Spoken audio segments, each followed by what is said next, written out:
জানাচ্ছি বাংলাদেশ জাতীয়তাবাদী ওনাকে ওনার মূল্যবান বক্তব্য পেশ করেন। আমি তাদেরকে ধিক্কার জানাই।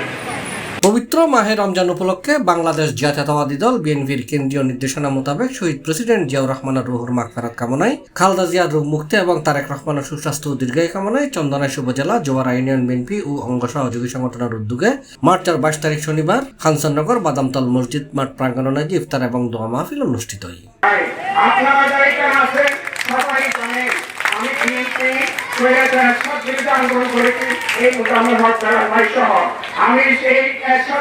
জোয়ারা ইউনিয়ন বিএনপি সিনিয়র সহসভাপতি আহমদ সাফার সভাপতিত্বে সাবেক চন্দনাইশ থানার ছাত্র দলের যুগ্ম সম্পাদক মোহাম্মদ কামরুল হাসান চৌধুরীর উদ্বোধনে প্রধান অতিথি আছেন বিএনপির চন্দনাইশ উপজেলার যুগ্ম আহ্বায়ক মুজাম্মেল হক বেলাল। 4 নম্বর ওয়ার্ডের সভাপতি আজিজুর রহমানের সঞ্চালনায় এটা প্রধান বক্তা আছেন যুব দলের চন্দনাইশ উপজেলার আহ্বায়ক তরিকুল ইসলাম টুটুল।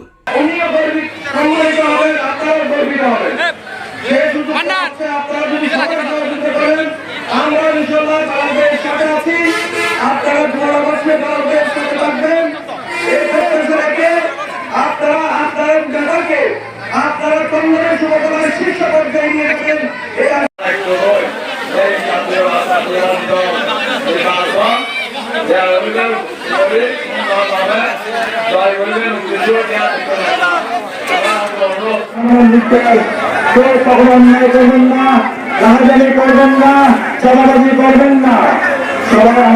এটা বিশেষ অতিথি আছেন বাংলাদেশ জাতীয়তাবাদী যুবদল চন্দনাইশ পৌরসভা সিনিয়র যুগ্ম আহ্বায়ক রবিউল হোসেন ছুটন, উপজেলা বিএনপির সদস্য সৈয়দ ওবায়দুল করিম, চট্টগ্রাম দক্ষিণ জেলা জিয়া সাইবার ফোর্সের সাধারণ সম্পাদক মোহাম্মদ আব্দুল করিম, জিয়াউল হক, জাহাঙ্গীর আলম, হারুনুর রশিদ, আজিজ, জি.কে নাজিমউদ্দিন, এস.এম মাসুদ, মোহাম্মদ রিফান, আজামউদ্দিন, মুজাহির হোসেন, মিজানুর রহমান মিজান, মুজাফফর, হাসান তালুকদার, মুজাম্মেল আলী, সাইদুর রহমান, মোহাম্মদ সৈয়দ সহ আরো অনেকেই।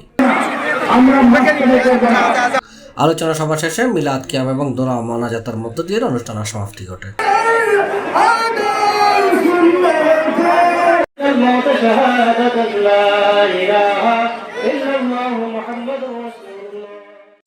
C+ TV Chittagong.